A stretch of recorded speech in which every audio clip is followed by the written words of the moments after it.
blah, blah.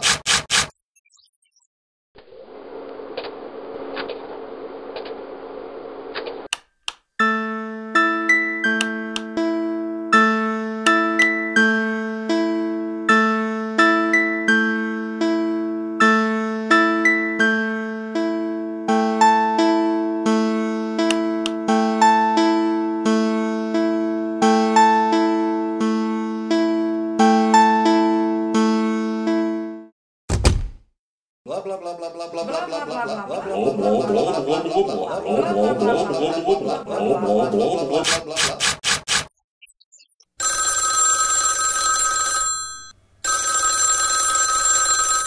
You submitted your country report to related to status of civil society in Turkey. What are basic problems for civil society these days in Turkey? What I can say, if you look at on the terms of criteria of enabling environment for civil society, there are several issues that you have to look at. If you look at the general atmosphere of how civil society and civic engagement is, there are severe problems. We always had it, but recently with big law cases and persecutions, which also involved some activists, that created a lot of distrust among the civic population towards associations, foundations. So democratically speaking, in the atmosphere, political atmosphere of Turkey, it's not the best time, first of all, for any kind of civil activism going on. Some activists that we interviewed during our own monitoring reports, etc., they were feeling quite, I wouldn't say dangerous, but threatened in a way, or afraid of really speaking out, especially human rights activists were feeling as such. On the other hand, of course, these persecutions and etc. are not directly related with civil society activity, but because it involves that, and the media in Turkey loves to publish more or to broadcast more that aspect of the big court cases or persecutions going on, people have a more, I would say, relatively low levels of trust towards civil society and engagement in general. That's first side. Secondly, the legal framework is still quite regulatory, mostly concentrated on penalties rather than freedoms. And that's also still a big problem. A lot of NGOs in Turkey, which we don't have enough NGOs for that whole population. We're like 75 to 80 million people, but we only have like, I could say, 10,000 NGOs all over, including foundations and associations. So basically speaking, the regulations are so complex and it's not structured and easy to follow. So people and NGOs are having quite a lot of difficulties in terms of fulfilling the legal requirements. They have to pay high penalties either, or just, you know, their NGOs sometimes had to be closed down because of several severe problems. As on a third aspect, I could say, when you look at the civil society side, still there is not enough, I would say, awareness that they need to be more accountable. And accountability is an important issue. That's for the civil society part. So we need to establish more awareness and structures for being more accountable towards the public and their constituencies. Basically speaking, we can say that all these three in general are like the highlights of all in terms of civil society organization side. Yes, and you presented your report among the reports from the countries of Western Balkan. How you see similarities or differences? Which are the basic similarities and maybe some main differences among the status of civil society in Western Balkans and Turkey? Let me start with the differences. In terms of differences, it was more on the legal and the law side, not implementation, making the law and you know, preparing the laws and the already legal framework. I've seen that in the other countries in the Western Balkans, the legislation is more improved. There's very high pace of improvement in terms of better legislations for enabling environment. In that terms, I think we are differing. In Turkey, it has been very slow since 2005. It's basically nearly stagnated, I could say. Already our country had promised a lot of things to the EU in terms of doing better legislation and all, which is still not there. They always say it's in process, but we didn't see the laws yet. That's the difference. However, if you look at the implementation, we shared similar problems. So already some of our friends in other countries in the Western Balkans did have legislations. It was not implemented on a huge level, and that's also our problem.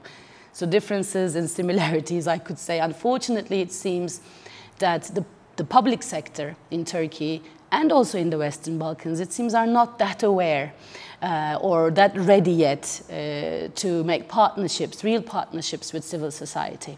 Yes, that's definitely a fact in Croatia. We mentioned civil society. Other corrective civil society factors such as media. Media also have some troubles in Turkey. Can you tell us a little bit about media status? What happened was, again, as I was speaking about these huge, big court cases and persecutions going on in Turkey, to a level as those cases affected the civil society, it also affected the media. There were also media professionals persecuted. Some of them had penalties. Some of them are in jail. Some of them are still just waiting for their trials. That was also a lot of impact on the media. First, it started more on I would say maybe autocensorism, but in the end, we started to see a lot of relatively alternative media writers or journalists quitting their jobs. But nobody knows if it's real quitting or not. They did feel some kind of pressure, we could say, from the media side, from the companies, etc. And the government seems to be also, at any point, when anything happens, you do feel and you do see that the first thing attack was through the media. You are writing these, you are doing this. So when you look at it from the civil society side, all the civil society organizations we interviewed, in terms of trying to see how their relations continuing with the media, they've been saying that they are not able to find any space anymore in the media. Whereas I could say 4 or 5 years ago, it was relatively easier to find a space in the mainstream media also. Now we only have the alternative media, 1 or 2, which are basically really having so hard times to live. They are the only tools that you could access. So looking at it from, that's what my experience is from the civil society side. They're really having difficulties to find alternative media to access to the public, to say something alternative. Definitely, and maybe just shortly for the end, all this trouble related to media freedoms and journalist status in Turkey and some problems with civil society status, which I would say are both related to the status of democratic reforms in Turkey currently. How you see the follow-up? How you see where it would develop? Well, the fact is, if you look at the process, I am not that optimistic for the short run, I can say. When I mean short run, definitely we don't expect much until 2013 anyway. And there are several reasons. Some of the reasons it comes from the presidency of Republic of Cyprus. It seems that there will be a problem anyway with the EU accession process. We'll see, but that was from the government side. And after that, we're having elections this end of year. So, I look really pessimistic for specifically this year. And upcoming short term, I think we have to follow up, but it's really not promising. I can say only that at this point. It's not promising, but there are a lot of civil society organizations monitoring and watching and trying to report it at any facts. There are also, interestingly, you could find more improved or more developed people among the public who are open for work. So we can make or work together, etc. And they do have good intentions, but at the end, they're not the authority to decide. So it's not going really in the decision-making influence. Blah, blah, blah. We were mentioning media quite much here, and that was an issue that was brought up in particular from the Croatia, because maybe some other countries still struggling with some other issues, and now we are seeing, okay, we maybe tried already to solve some, but we didn't touch media at all.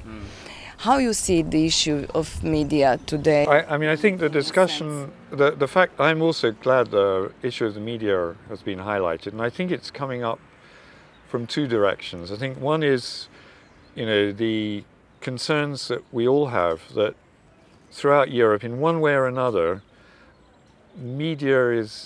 pluralism in the media, freedom of expression is become something to worry about. I mean, this is incredible, but of course it's happening from Italy under Berlusconi, with ownership of practically all the television, to Hungary, with the government trying to interfere. In the UK, we've had big debates about the media everywhere. Yes. Murdoch, etc., everywhere. So that's one way the media are becoming a focal point. But the other way is the first point we discussed, which is connecting civil society much more to the citizen. And I don't know how you do that unless you've got the media on your side. I mean, you have to have the media to translate your concerns as civil society into the newspapers and radio, about the issues of fighting corruption force or of connecting you with the public. It's exactly exactly like that. Exactly. So this explains why this issue has come up. I think it shows it's another proof, if you like, that civil society has progressed a lot more, because it's not just a question of our own business here, it's how we relate to other groups like the media and form stronger coalitions. The media were part of Copenhagen criteria, and they were not tackled in negotiation process apart from this commercial. Yes. Yes. So how you can explain that? Well, I can explain it first, because in the area of competition policy, the European Union has a high level of legal competence. I mean, it can send people in to inspect what's going on in the offices of the media. It can fine them. It has real power. When it comes to the relationship of the media with the government, or what is put into press laws and things, there the legal authority of the Union is much less. It's left to member states. On the other hand, we now have a Charter of Fundamental Rights, which is like the citizens' initiatives. It's new with the Lisbon Treaty. So there too, there's a kind of process of the European institutions trying to work out to what extent they can use this charter. I mean, the European Parliament, for example, will be pushing for it to be used much more extensively. The European Commission is much more cautious about its division of powers between, say, the European level and the member states. So it's not easy, but I think things go a bit in the right direction. A bit in the right direction, but it's too early to forecast. Yeah. And we were wondering, because we knew that media are part, and the media freedoms are part of Copenhagen criteria, and everybody claims that Copenhagen criteria and the rule of law and the freedom of media are that important. And then we end up finishing negotiation and nothing had been done in that sense. One thing to learn in the European Union is that life isn't fair. And that's just something to live with, and probably to say, okay, let's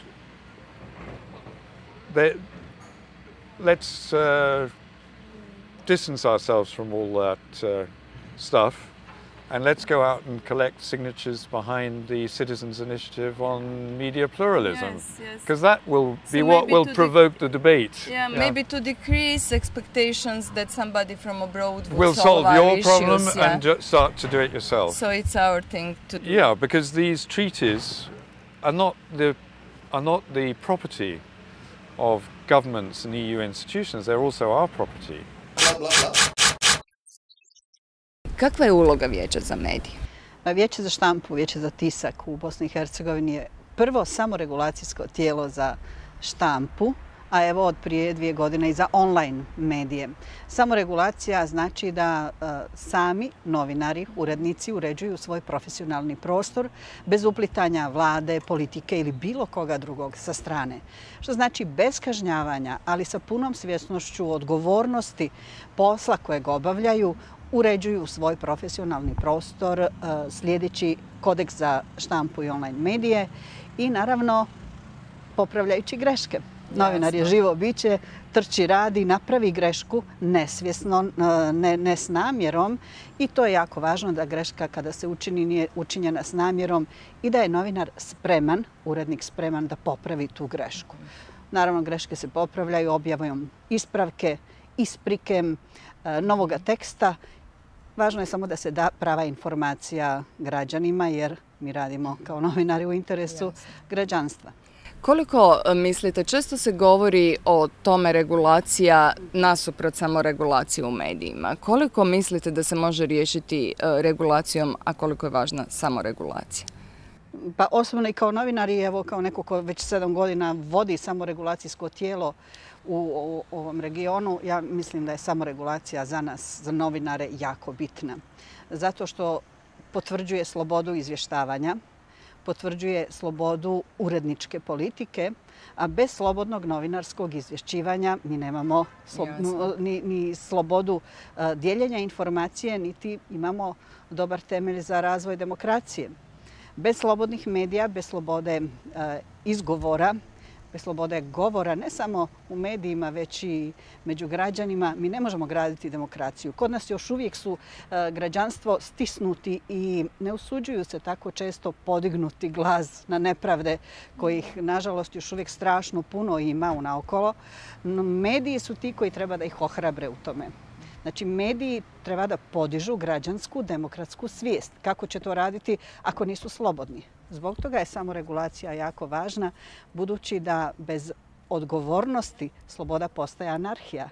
Ako mi sada se borimo za slobodno novinarstvo, imamo puno pravo, daje nam je Konvencija o ljudskim pravima i temeljnim slobodama, posebno član 10 u demokraciji, onda moramo na jednakom tasu imati i odgovornost prema toj slobodi. Znači, samoregulacija je proces koji je malo sporiji, ali zasigurno vrlo vrijedan i učinkovit u svojoj finalizaciji, u konačnici da razvije slobodno i odgovorno izvješćivanje putem medija. Evo, rekli ste radite 7 godina, što nije predugo, ali jeste jedan značajan period u odnosu recimo na Hrvatsko vijeće za medije, odnosno za štampu koje radi. Ja radim 7 godina u vijeću, inače vijeće postoji u Bosni i Hercegovini već 12 godina.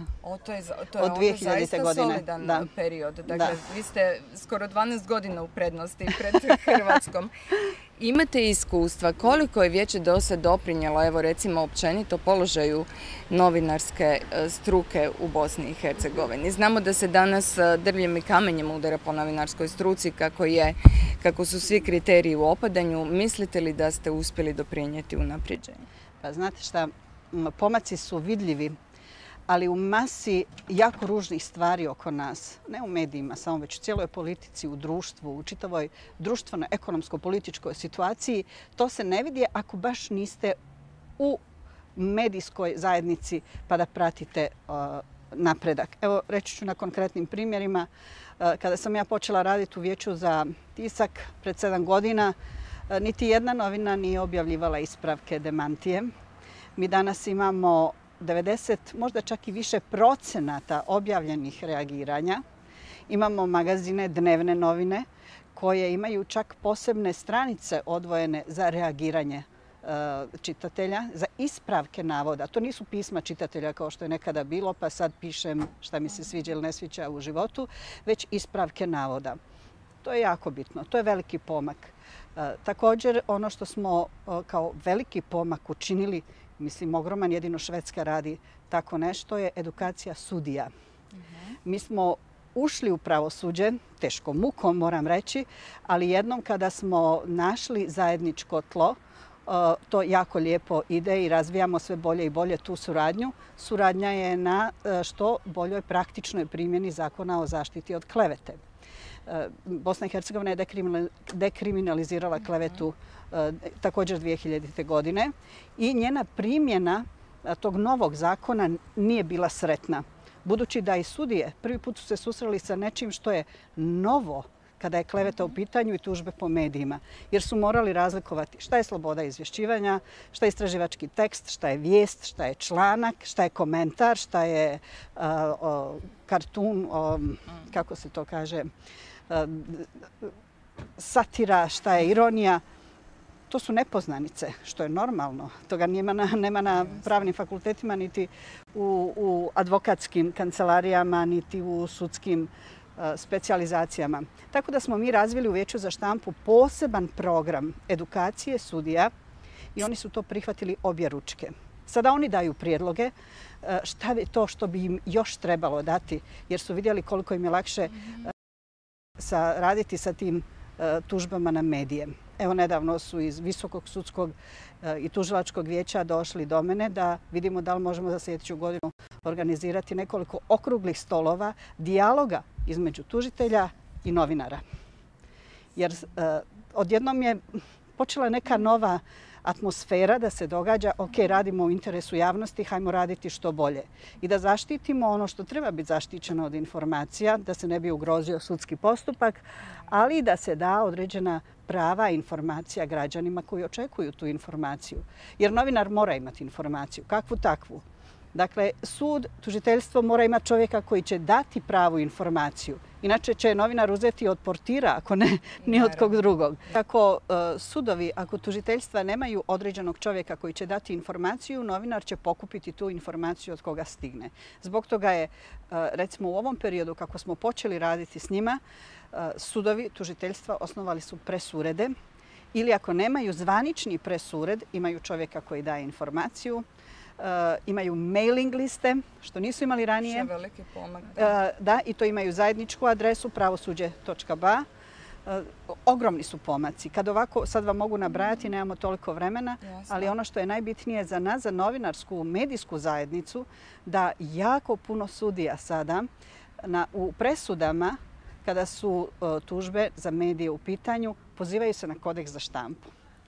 Da li je prekršen ili nije, često zovu kao ekspertizu da urade i ljudi iz Vijeća za štampu. Ja sam nekoliko puta bila na sličnim procesima i mnogo je više nego smanjen je broj presuda protiv medija. Nije smanjen broj tužbi, ali je definitivno smanjen broj presuda protiv medija. Ono što je jako puno pomoglo je da smo dovodili na seminare za naše sudije i tužitelje ljude sa suda u Strasburu, da oni na praktičnim primjerima pokažu kako rade kada su tužbe na medije u pitanju i kako uvijek idu u korist medija ako baš nije neka teška kleveta u pitanju. Dakle, u svakom slučaju u Bosni i Hercegovini vidimo to pitanje klevete se rješava na jedan puno bolji način.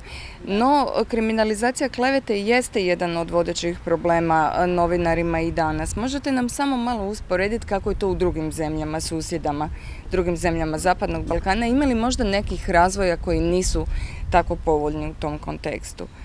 Pa, trude se kolege da idu u boljem pravcu. Prošle godine je dekriminalizirana kleveta u Crnoj Gori. I evo baš za koji dan jedan sudija i ja idemo raditi sa novinarima i sudijama da nekako im predočimo kako mi to radimo, edukaciju u Bosni i Hercegovini. U Srbiji također se radi na tom polju i od prošle godine aktivni savjet za štampu, Savjet za štampu u stvari, također je prišao udruženjima sudija da bi aplicirali sličnu edukaciju. Znači, mi jedni od drugih učimo. Mi smo dosta radili s kolegama iz Hrvatske i stalno smo u kontaktu sa novoosnovanim Vijećem za medije. Iskreno želimo da čim prije postane aktivno. Za nas je to sve jako važno jer smo povezani. Jako puno medija je domaći medij na svakom terenu.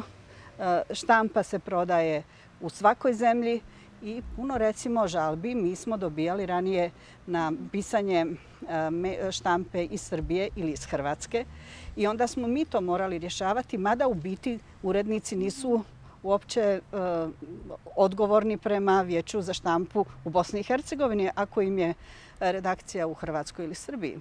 Da. Sada kada postoje vijeća za štampu i u svim zemljama mi samo procesuiramo te naše žalbe, da kažem, a njima šaljemo žalbe koje se odnose na medije iz njihovih zemalja. Mi moramo biti povezani u tom smislu. Vratimo se malo na status medija općenito na ovom prostoru. Evo, sudjelovali ste ovdje na konferenciji u Zadru koja govori o statusu civilnog društva i kao osoba iz medija postavili ste i pitanje a gdje su mediji u ovom procesu pridruživanja. Dakle, sve naše zemlje, evo sad smo ih spominjali, su ili u statusu kandidatkinje ili u statusu potencijalnih kandidatkinja. Hrvatska je evo i završila pregovore, ali nismo vidjeli da se dogodila neka velika promjena vezana uz medije. Kako to obrazlažete? Pa, nažalost, u Hrvatskoj se dogodila promjena, ali u negativnom pravcu. Da. Hrvatska je nama svima bila uzor i kao vrlo pozitivan primjer kako mediji mogu vrlo brzo u demokratskom nekom pravcu da se razvijaju i onda je odjednom krenulo nizbrdo, čak završilo sa ubistvima. Generalno, u cijelome regionu je stravična situacija u medijima. Mediji se optužuju da su krivi za lošu političku situaciju, lošu ekonomsku situaciju. Često među građanima možete čuti da nije medija, sve bilo dobro. Mediji samo odslikavaju ono što je u društvu. Mi ne možemo izmisliti priču. Mislim, nažalost, neki izmišljaju. Ali mi ne možemo izmisliti situaciju da je bolja nego što jeste. Mislim da definitivno sve naše zemlje, govorim posebno o Bosni i Hercegovini u kojoj evo živim, sticajem okolnosti, trebaju drastičnu promjenu cijelog političkog sustava i cijele garniture političara. Mi trebamo nove, mlade, svježe, friške snage koje razumijevaju šta je demokracija, koje razumijevaju nove tehnologije, koje razumijevaju šta znači novi život u nekom novom sistemu. Nekorumpirane po mogućnosti. Neću sad da budem previše optimistična. I to naravno. Ali u biti kad pogledate prosjek aktualnih političara u Bosni i Hercegovini, većina njih su političari koji su bili aktualni i u prošlom sistemu. I šta su oni donijeli ovdje? Ništa. Samo su promijenili predznak. Umjesto plus stavili minus ili obrnuto, kako god. Ali ono što nisu promijenili je da su oni centar zbivanja. Njihova svjesnost demokracije je -0. Za njih građanstvo ne postoji, osim da im da glas da bi oni nastavili biti centar zbivanja. Znači, govoreći o tome, dolazimo do toga da oni smatraju kad su mediji u pitanju, da su mediji tu da njima služe. A ne da oni putem medija daju dobru, pravu, pravovremenu informaciju građanima kao svojim glasačima i konačno poreskim obveznicima koji ih itekako izdašno plaćaju od svojih malih primanja ili minimalnih primanja i neredovnih, da kažem. U Bosni i Hercegovini je stravična situacija. Mi nismo nikada imali takav politički pritisak, otvoren, javan, besraman, kao što ga imamo posljednjih mjeseci. Posebno na javne servise. Imamo 3 javna servisa, 2 entitetska, 1 za cijelu Bosnu i Hercegovinu. Svi su pod, ali malo je reći, napadom, već direktno je uplitanje politike u rad, uredničku politiku, u postavljanje urednika. Urednici se na konkursu za javni servis biraju da li su Srbin, Hrvat, Bošnjak ili ne znam da li može biti ono and others kao duhovi, a ne profesionalci, što je najgore. Da, sloboda medija jeste kopenhaški kriterij i Hrvatska ga je u procesu pregovora imala kao takvog, dakle u istoj razini sa vladavinom prava. Mislite li da će u Bosni i Hercegovini proces pristupanja u stvari unaprijediti tu situaciju? I vidite li da možete promijeniti nešto da iskoristite taj proces? Pa mi mijenjamo, ali ne mijenja ga vlada. Mijenjaju ga civilne organizacije, kao Vijeće za štampu, kao BH novinari. Mi ga mijenjamo. Vlada mora da shvati da ono što je dato kao preporuke Vijeća Evrope i kao što se traži u ispunjenju pristupnom ispunjenju, da ima dobru samoregulaciju, da ima slobodne medije, neovisne medije, da ona to mora poštovati. Vijeće Europe je 2008. godine dalo indikatore za mjerenje medijskih sloboda u zemljama članicama, parlamentima država članica. Niti jedan parlament u regionu nije uradio analizu stanja medijskih sloboda. Ove godine smo to uradili u Srbiji i u Bosni i Hercegovini, ali medijske organizacije. U BiH smo uradili to Vijeće za štampu i BiH novinari uz podršku Civil Rights Defenders organizacije. I upravo smo prije neki dan imali promociju te brošure koja će biti data i parlamentu i svim mogućim organizacijama. To je 27 postulata koje je Vijeće Europe zadalo, formuliralo kako treba da izgleda medijska slobodna slika. I periodični izvještaji su naloženi parlamentima da budu rađeni da bi se vidjelo gdje su rupe, šta treba popraviti, šta je dobro, šta nam još fali. Tako da stvari se pomiču, kažem, ali kroz civilno društvo. Međutim, šta je problem kada je međunarodna zajednica u pitanju? Puna su usta svima media freedom, sloboda izražavanja, sloboda govora, sloboda medija i tako dalje i tako dalje.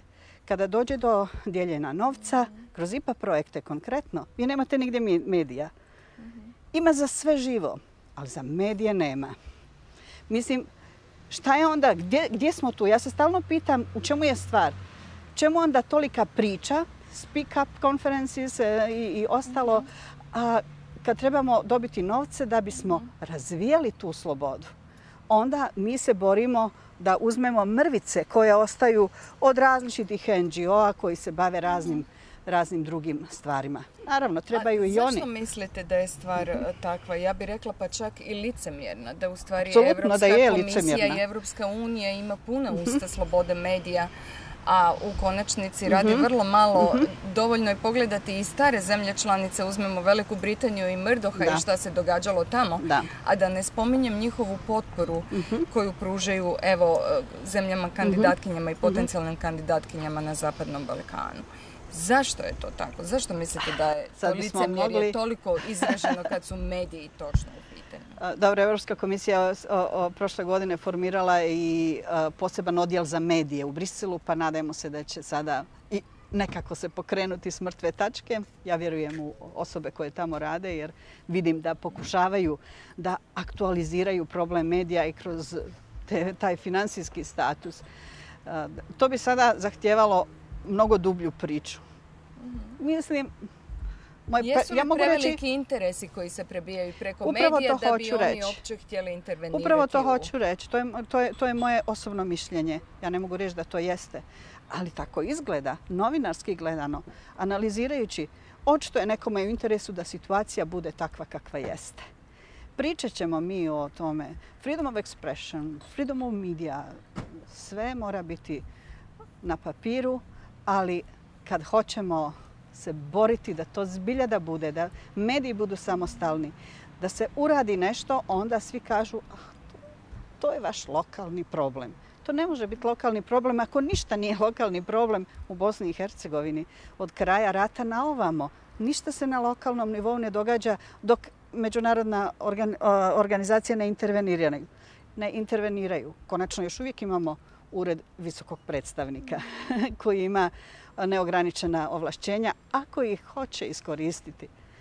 Ali u biti mi kad smo imali ogroman problem nedavno sa javnim servisom i kada su civilne organizacije, to jest medijske civilne organizacije, reagirale, visoki predstavnik je rekao pa ja sam bio tamo, nije mi niko rekao da se to dogodilo. Ne zanima ga. Ne zanima ga. Postali su suviše personalni interesi, materijalni personalni interesi, ali isto tako vjerovatno iz nekog plana do kojeg mi još uvijek nismo dobacili vidom neki globalni interesi. Can you represent us, ICAS, a little bit? We're trying to strengthen the voice of the citizen with the European Union. I mean, I can imagine in Croatia people are thinking what is the impact of the European Union going to be on us, on our everyday lives. And our message is actually you can also influence the European Union. It's not easy, but there are ways of doing it. For example, we are giving a lot of support at the moment to people who are preparing what are called citizens' initiatives. This means that you have to collect 1 million signatures from a minimum of 7 countries of the 27, soon 28 with Croatia, in the European Union, to present a request to the European Commission to do a draft law. And here at this conference, for example, we've been discussing issues of freedom of expression and media, and we are supporting a citizens' initiative on media pluralism, for example, and we would very much hope that Croatia would join this effort, and you would collect the few thousand signatures necessary to support this initiative. So Citizens Initiative is a kind of new development in the European Union, which actually is there mentioned to provide a little bit more participation of citizens in decision making. And it developed with Lisbon Treaty as a kind of new form of participation. And is it used until now? Are there any kind of... It's only just starting. We're just doing a sort of 6-month balance sheet. So it's very new, and it'll take quite some time for it to develop. And to realize how it would actually function in practice. Sure. But your how you see it? You think it would be successful? It would be something that would be able to motivate people to realize that it can include them in decision making? Yes, I think it can, because a lot of European legislation is very technical, but in considering citizens' initiatives, people have to come up with things which are much more value-driven and much more human in a way, so that when we're talking about press freedom, it's not just free competition among the media, it's also making sure that freedom of expression under the Charter of Fundamental Rights is respected, and that governments don't interfere with the media, political parties don't interfere with the media. Or if we're talking about a citizens' initiative on water, it's not just respecting environmental standards and safety of drinking water. The initiative is about water as a fundamental human right, a fundamental basic service which should not be commercialized, for example. Or there's another initiative we're working with, which is saying that it's fine for people to have these European rights to move around the Union. But if you settle in another country, why is it you have the right to vote in local and European elections, but not in national elections? I mean, that's a basic democratic deficit. So there's a citizens' initiative called Let Me Vote. So these are creative initiatives which are challenging the European Union to apply better the values that it has. All very close to people, actually. People can easily see them in all those issues and their interest in all those issues. Yeah, and of course, inevitably, when you do that, there are some initiatives which are a little bit crazy or a little bit strange. But that's life. That's life, because and that'll provoke some democratic debate. So this is the beginnings of what people call the European public sphere. Croatia is entering at a very good time in some ways with this Lisbon Treaty, and not forgetting the fact that we already have rights. We can petition the European Parliament, we can complain to the Commission, and sometimes, you know, the rights we have can be protected by the European Court of Justice against our own governments, which is very important. The fact is, in Croatia, people are kind of passive still. You know, we are not used to direct democratic methods on which we can participate. Do you see Croatian citizens? You are quite often here. Do you see Croatian citizens a little bit different in that manner? Do you think that the Croatian civil society would be able to mobilize them to participate? Well, I'm always told that it's very difficult and it's not possible. I don't think people are so different fundamentally from different countries. They have the same concerns. And I think they will see the opportunities. For example, at a workshop at this conference, we were looking at freedom of information laws. Do you know that in Croatia and in the other Western Balkans countries, you have freedom of information laws which are far more advanced Yes. than the so-called advanced member states? The Like- Serbia's one, for example, is the best one in but- Europe, but, and Yeah, okay, Yeah. but this, in Croatia, it's It's- also a good one, but still but, needs but there is a implementation. huge big gap, yeah? There's a huge big gap, wider than the port of Zadar Yeah. between the law and its implementation. But slowly, when people get used to using the law, the implementation catches up. So I think one has to be confident, but give it time. Yes.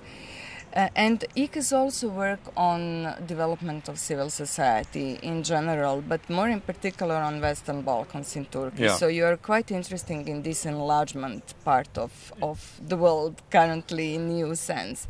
So can you tell us how you observe civil society currently, its status in Western Balkans? Well, to be honest, I'm amazed. I mean, we did an exercise a bit like this conference 5 years ago in Ljubljana, and that led to a declaration which has served as a kind of benchmarking way of looking at progress. And for this event, we asked each country and Turkey to come with a national report, you know, just saying where are things now.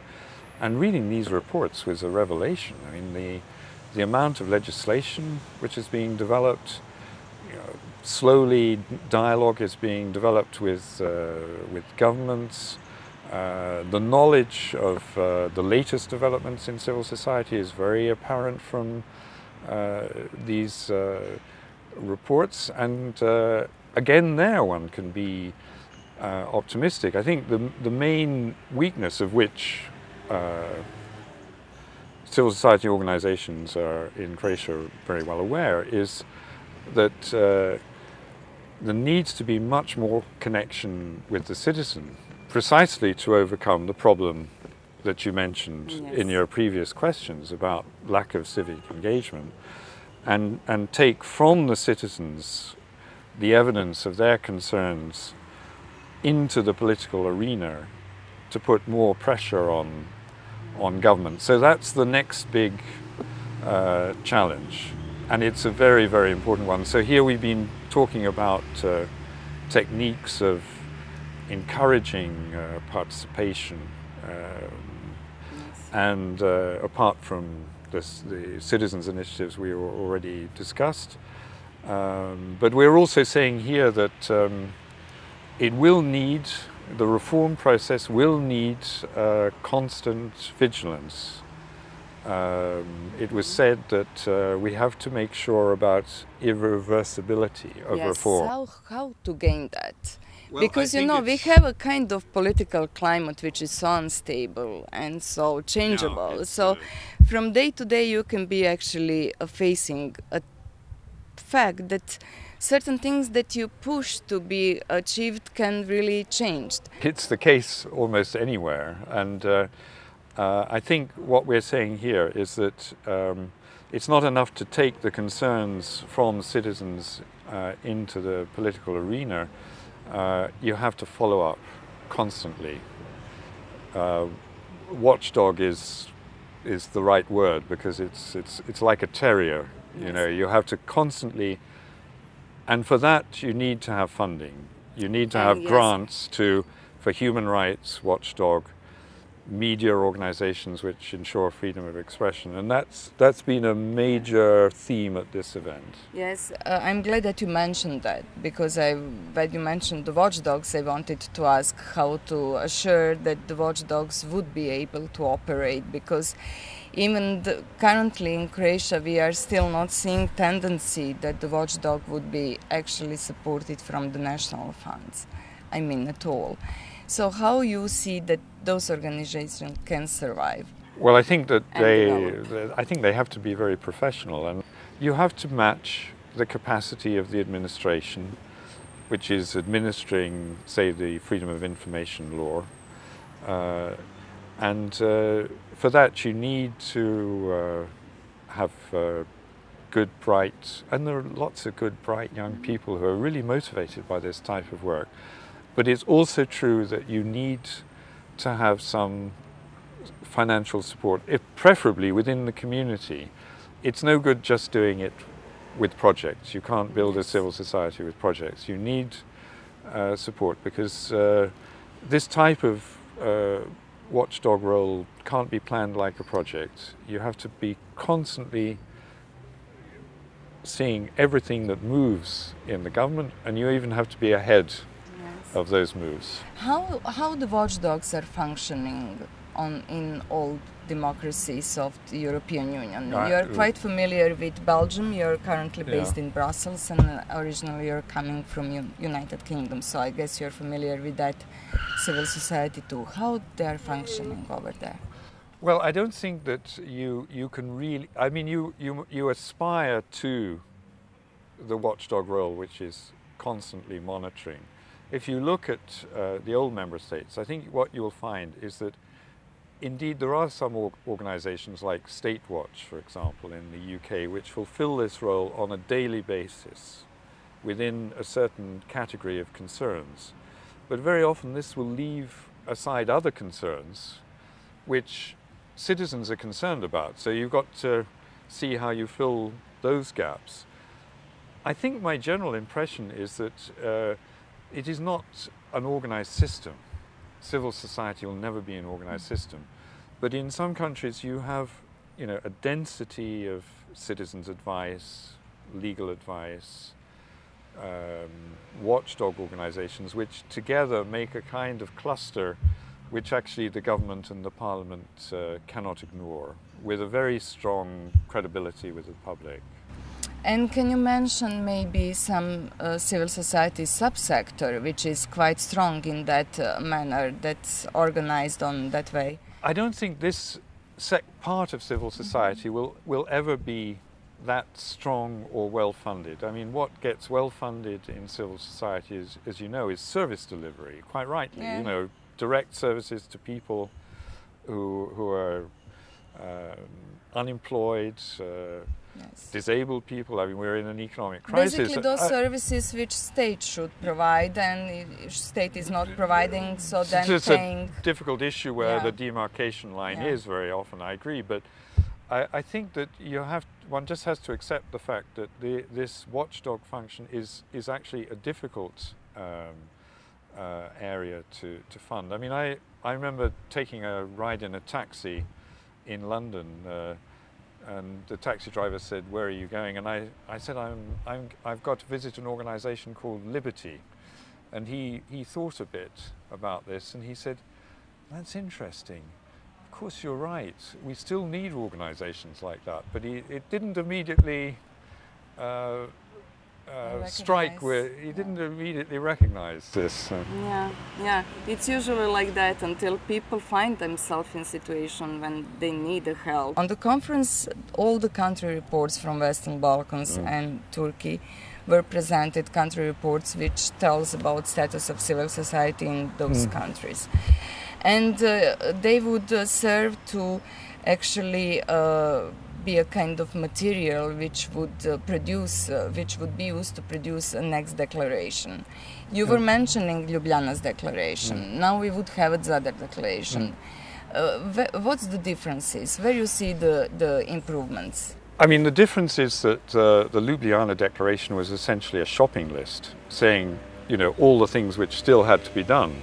Now, in the meantime, and it's apparent from all the set of national reports, which is, I think, required reading for anyone concerned about civil society in the region, it's clear that so much progress has been made that we don't need a shopping list anymore. So what we've tried to do is put together in a consensus statement all the bits from the national reports which are trying to give a picture of the situation and what the next steps forward are. So we create that basis. There will be further discussion and amendments, but people have said here quite rightly, do we still need this? We needed the Ljubljana Declaration, but since so much progress has been made, what we now need is an action plan. So beyond this conference, what we are hoping is that people in the region will get together and translate all the wealth of material we've got here and the wealth of material from other sources into an action plan. Yeah, into the action plans, I guess, in each of the countries. Yeah, I or think you are counting on a kind of common action. Is it possible at all? I think you have to do both, because what's being said here is very much that yes, there are common problems to all the countries. The starting point is similar, the processes of reform are similar, but then when you get into the detail, they're taking slightly different paths. So you have to both strengthen regional cooperation and networking and action, and then develop an action plan for each country, probably. But I'm from Brussels, you know. I can help, and I love Western Balkans, but yes, it has to be done within Western Balkans. Yes, yeah. So it has to be done with our own forces. With the country reports, we hear all variety of issues which still concerns civil society in Western Balkans and Turkey. For example, to start with the Turkey, you still have a kind of threatening toward the human rights activists and imprisoning them, which is, you know, basic violation of human rights, quite a heavy one. And on the other side, Croatia has already finished negotiations with the European Union for its membership, and it's at least counted that we have several things already done and nicely put it here. So how you can get in peace all those differences within one declaration? I think you can, because I think the situation in Turkey, which is really worrying, with reforms going backwards and you know, associations trying to survive in a very hostile climate, is a lesson in a way that reforms are never won for good, and you have to be careful, and you need this watchdog role. If you put that report to one side and then you look at all the other ones, then the common threads are really clear, and they're well summed up actually in the report from Croatia, which is saying, you know, everything is rosy, everything is fine, we're just about to join the European Union, and indeed in many areas things are working very well. We have a very good NGO office in the government. We have a very good civil society development foundation. We've had some successes, but then there are areas which are closed. There are areas where the politicians don't want to have any dialogue with civil society. There's lack of transparency. So you have a very varied picture within the country, let alone between the countries. Definitely. Yeah. So how you see Croatian experiences, for example, because we know that Croatian civil society kind of protested when Chapter 23 in Croatia was closed for negotiation. We didn't see benchmarks for Chapter 23, and we know for the fact that certain things are not solved down. For example, the law on right to access to information and similar things. So how you see the Croatian experiences in this manner, civil society experiences in Croatia in negotiation process, relevant for the region?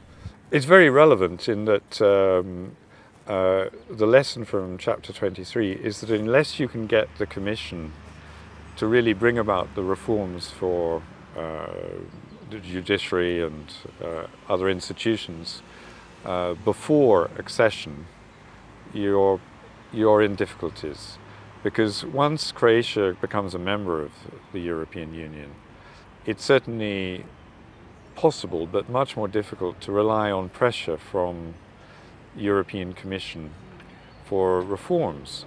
So the only solution is for civil society to make a step change and become much stronger, because it'll be civil society which will follow up these issues. I mean, we've heard here that a coalition on Chapter 23 has been formed to bring together a number of forces, and it's the watchdog role. 112.